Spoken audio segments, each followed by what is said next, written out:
అక్కడ గెలుపు కష్టమే. రోజురోజుకి పడిపోతున్న రేవంత్ రెడ్డి గ్రాఫ్. ఆ రెండు స్థానాల్లో కనిపించని రేవంత్ ప్రభావం. తెలంగాణ రాష్ట్ర ముఖ్యమంత్రి రేవంత్ రెడ్డి పరిస్థితి రెండుకి చెడ్డ రేవడిగా మారిందా అంటే అవుననే సమాధానం వస్తోంది. అటు సొంత జిల్లాలో, ఇటు రాజధాని పరిధిలో ఆయన ప్రాబల్యం ఏమాత్రం లేదని తాజా ఎన్నికలను బట్టి తెలుస్తోంది. ఎంతో ప్రతిష్టాత్మకంగా తీసుకున్న మహబూబ్ నగర్ స్థానం, అటు తాను బౌన్స్ బ్యాక్ అయ్యేలా చేసిన మల్కాజ్గిరి ఎంపీ స్థానంలో కాంగ్రెస్ పార్టీకి ఎదురుదెబ్బ తగిలేలా పరిస్థితులు ఉండడమే దీనికి కారణం. లోక్సభ ఎన్నికల్లో ఈ రెండు సీట్లలో కాంగ్రెస్ పార్టీ ఓటమి చెందుతుందని సర్వేలు చెబుతున్నాయి. వంశీచంద్ రెడ్డి పోటీ చేస్తున్న మహబూబ్ నగర్ నియోజకవర్గంలో సుమారు 8 సార్లు పర్యటించారు ముఖ్యమంత్రి రేవంత్ రెడ్డి. ఈ నియోజకవర్గంలో ఎలాగైనా గెలవాలని, తన పరువు కాపాడుకోవాలని రేవంత్ రెడ్డి ప్రయత్నించారు. అయితే ఓటర్లు కాంగ్రెస్ కంటే కూడా బీఆర్ఎస్, బీజేపీల వైపు మొగ్గు చూపినట్టు తెలుస్తోంది. బీజేపీ అభ్యర్థి డీకే అరుణ, బీఆర్ఎస్ అభ్యర్థి మన్నె శ్రీనివాసరెడ్డి పోటీలో ఉండడంతో ఇద్దరి మధ్య పొరులో వంశీచంద్ రెడ్డి తేలిపోయినట్టుగా స్థానికంగా టాక్ వినిపిస్తోంది.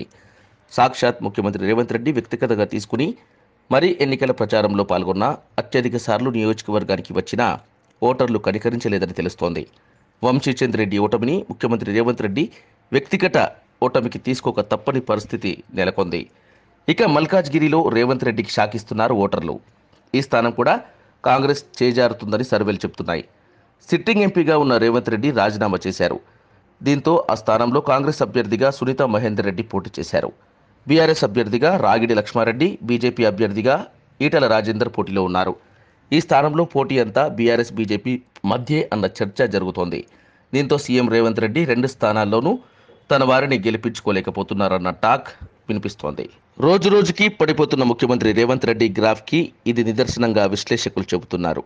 మాటలు తప్ప చేతలు లేవన్న చర్చ ప్రజల్లోకి వెళ్ళిపోవడంతో ఆయన ప్రభావం పెద్దగా లేకుండా పోయిందంటున్నారు.